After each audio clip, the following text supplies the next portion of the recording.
पिछले 75 सालों से जेम्स बॉन्ड का तमगा लिए घूम रहे इजराइल को हमास वाले सड़क पर घसीट घसीट कर मार रहे हैं। इजराइल का आप डर देखिए, उसके मारे जाते हैं 100 सैनिक लेकिन गिनता है एक। उसको इतना डर है कि हमारा सो कॉल्ड सुपर पावर वाला चेहरा कहीं बदनुमा ना हो जाए। इस वक्त इजराइल पर हमले हो रहे हैं और फिलिस्तीन लगातार इजरायली सैनिकों को घेर कर मार रहे हैं।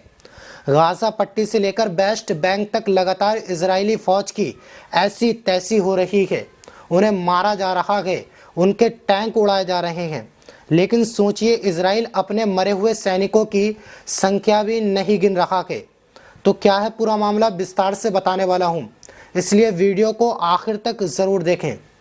अस्सलामुअलैकुम, मैं मोहम्मद असलम, आप देख रहे हैं टॉप न्यूज़ 11। आज छठा दिन है युद्ध का सीज फायर के बाद।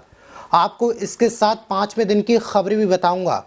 दरअसल इजराइल ने गाजा पट्टी में लड़ाई के दौरान मारे गए अपने 2 और अधिकारियों की मौत के साथ एक कुलीन सैनिक के घायल होने की बात भी स्वीकार की है। इससे आज स्वीकृत है कि आईडीएफ मौतों की कुल संख्या 5 हो गई। यथार्थ 2 दर्जन इजरायली सिर्फ आज मारे गए।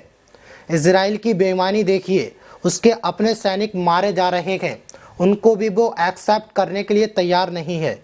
अभी अभी हमास ने खान यूनिस में फिर एआई यासीन 115 शेल से 2 इजरायली वाहन नष्ट किए। हमास ने एआई यासीन शेल से खान यूनिस शहर के पूर्व में एक सैन्य बिल्डोजर को निशाना बनाया। वो खबरें जो सोशल मीडिया पर वायरल है वो मैं आपके सामने ला रहा हूँ। हमास ने 5 किलोमीटर लंबे लंबे सैकड़ों टनल बना रखे हैं बचाव के लिए, लेकिन अब इजराइल कह रहा है उन टनलों में हम पानी और बिजली छोड़ेंगे, भूकंप पैदा करेंगे। लेकिन सोचिए, इजराइल के सेना के जवान किस तरह से मारे जा रहे हैं और खारी बिल्ली खंबा नोचे। अभी तक इजराइल को एक भी टनल नहीं मिला है। लगातार इजराइल के खिलाफ युद्ध बढ़ता जा रहा है और अब किसी भी कीमत पर बचने वाला नहीं है इजराइल, क्योंकि फिलिस्तीनी अब हमास के साथ आ चुके हैं। वो लड़ना चाहते हैं, इजराइल को मारना चाहते हैं। फिलिस्तीनी अब तय कर चुके हैं, उन्हें अपनी आज़ादी के अलावा और कुछ भी नहीं चाहिए। अभी तक इस वक्त की बड़ी खबर आपको बताता हूं। हमास ने रॉकेट वेराइस के साथ इजराइल के माजिन सैन्य ठिकानों पर हमला किया, इजरायली घायल हुए। हमास ने खान यूनिस के पूर्व गोयल राइफल का उपयोग करके 2 इजरायली स्पिनर्स को मार गिराया। तो इस बार बड़ा संघर्ष छिड़ रहा है और लगातार जमीनी स्तर के युद्ध में हमास इजराइल पर भारी पड़ रहा है। एक संयुक्त अभियान में हमास और पीआईजी ने खान यूनिस के पूर्वी एक्सिस पर आरपीजी गोले और एआई यासीन 105 सेल से इजरायली सैन्य वाहन को सफलतापूर्वक निशाना बनाया। इसी के साथ सबसे बड़ी खबर बता दूं, कल 5 दिसंबर को 2 दर्जन से ऊपर मारे गए आईडीएफ के सैनिक में इजराइल सरकार ने केवल 3 मौतें स्वीकारी। दक्षिणी गाजा खान यूनिस में लड़ाई जारी है। आईडीएफ घेर कर इलाकों पर आग के गोले फेंक रखा है। हमास और रेसिडेंस उसी आग में इजरायली सैनिकों को झोंक रहे हैं। सोचिए किस तरह से इजराइल अपने सैनिकों को ही मरवा रहा है। इजराइल इस वक्त घुटनों पर आ चुका है, उसका घमंड चकनाचूर हो रहा है। खबर के मुताबिक पिछले 24 घंटों में अल कसम ब्रिगेड के गाजा पट्टी के सभी युद्ध मोर्चों पर 28 सैन्य वाहनों को पूरी तरह या आंशिक रूप से नष्ट कर दिया। उन्होंने घुसपैठ करने वाली जियोनिस्ट ताकतों को उनके ठिकानों में किलेबंदी रोधी गोलों और एंटी कार्मिक विस्फोटक से निशाना बनाया। उन्हें करीब से घेर लिया, जिनमें से कई की मौत की पुष्टि हुई। उन्होंने भारी कैलिबर मोर्टार गोले के साथ सैन्य सभाओं पर बमबारी की और जायोनी इकाई के अंदर विभिन्न सीमाओं पर तीव्र रॉकेट वेराइस की बारिश की। तो ये अरबी न्यूज़ चैनल की खबरें हैं, आपको हिंदी ट्रांसलेट करके बताया जा रहा है। इस वक्त पूरा खेल पलट चुका है, पूरी बाजी हमास के हाथों में आ चुकी है। इजराइल तभी तक सुपर पावर था जब तक उसके साथ पश्चिमी मीडिया थी और अमेरिका उसके सर पर हाथ था। लेकिन अब स्थिति बदल चुकी है, क्योंकि पश्चिमी मीडिया फिलिस्तीन के साथ आ चुकी है। इस वक्त खाड़ी देश एकजुट हो चुके हैं।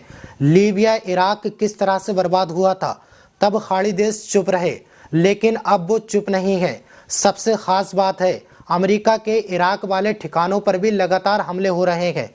अमेरिका को इराक से निकालकर बाहर फेंका जा रहा है। इस वक्त Hezbollah, Iran, Hamas, Houthi Israel पर हमले कर रहे हैं। साथ में अमेरिका के अड्डों को भी तबाह किया जा रहा है। ये युद्ध लगातार भारी पड़ रहा है इजराइल को। मैं पहले दिन से कह रहा हूँ, बेंजामिन नेतन्याहू के पास कोई चारा नहीं है। अगर वो युद्ध खत्म करेगा तो सत्ता चली जाएगी और अपने देश में वो जेल चला जाएगा। इसलिए वो तभी तक सत्ता में बना रहेगा जब तक वो युद्ध में शामिल है। पूरा फिलिस्तीन बेघर हो चुका है। 20 लाख की आबादी में लगभग 10 लाख लोग हमास के साथ खड़े हो चुके हैं। इजराइल को मारने के लिए कल तक जिस हमास के पास हथियार नहीं थे, अब उसके पास रूसी, चीनी, नॉर्थ कोरिया और ईरान के हथियार हैं। पूरा का पूरा खाड़ी देश उनकी मदद कर रहा है और अब पीछे हटने के लिए तैयार नहीं है। सोचिए, इजराइल का साथ सबने छोड़ दिया और इजरायली सेना ज़मीन पर कब्जा करना चाहती है, तो उन्हें वेस्ट बैंक और फिलिस्तीन में कब्जा करने के लिए ज़मीन पर उतरना पड़ेगा। लेकिन ज़मीनी स्तर पर हमास भारी पड़ रहा है। जितना हवाई हमला करना था इजराइल को, उसने कर लिया। न उसके पास अब तेल है, न बम बचे।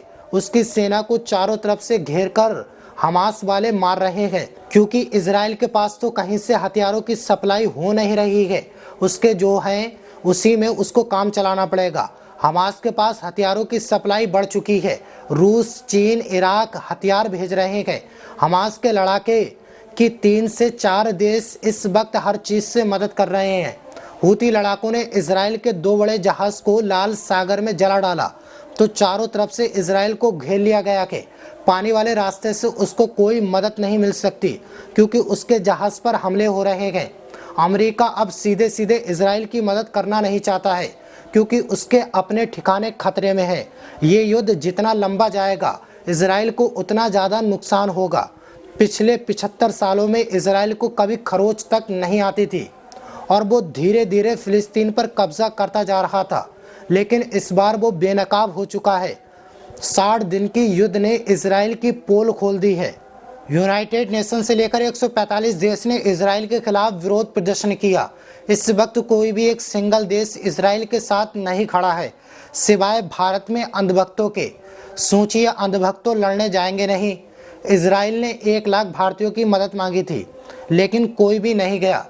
जब हमास इजराइल का युद्ध शुरू हुआ था, तब इजरायली राजदूत ने कहा था, जो भारत में मौजूद हैं, कि हमें किसी से मदद नहीं चाहिए। हम किसी के सामने हाथ नहीं फैला रहे हैं। हम बहुत बड़े तीसमार खां हैं। अब इजराइल का तीसमार खां निकल चुका है। पूरा घमंड चकनाचूर हो गया है। इजराइल इस वक्त सबसे मुश्किल दौर में है और वो युद्ध तो हारेगा, ये निश्चित है, क्योंकि आम फिलिस्तीनियों ने अब इसे आज़ादी की लड़ाई बना दिया है। आज की खबर बता रहा हूँ, लगभग 24 इजरायली सैनिकों को आज मार गिराया। लेकिन दुख की खबर यह है कि इजरायली बमबारी में हज़ारों बेगुनाह फिलिस्तीनी शहीद हुए और अब हिजबुल्लाह, हमास, हूती और ईरान इजरायली सैनिकों पर हमला कर रहे हैं। वो आम इजरायली को छू तक नहीं रहे हैं, क्योंकि वो लोग युद्ध नियम को फॉलो कर रहे हैं। तो ये सारी खबरें सोशल मीडिया पर वायरल थीं। इन तमाम अपडेट के बारे में अपनी प्रतिक्रिया ज़रूर दीजिए। शुक्रिया।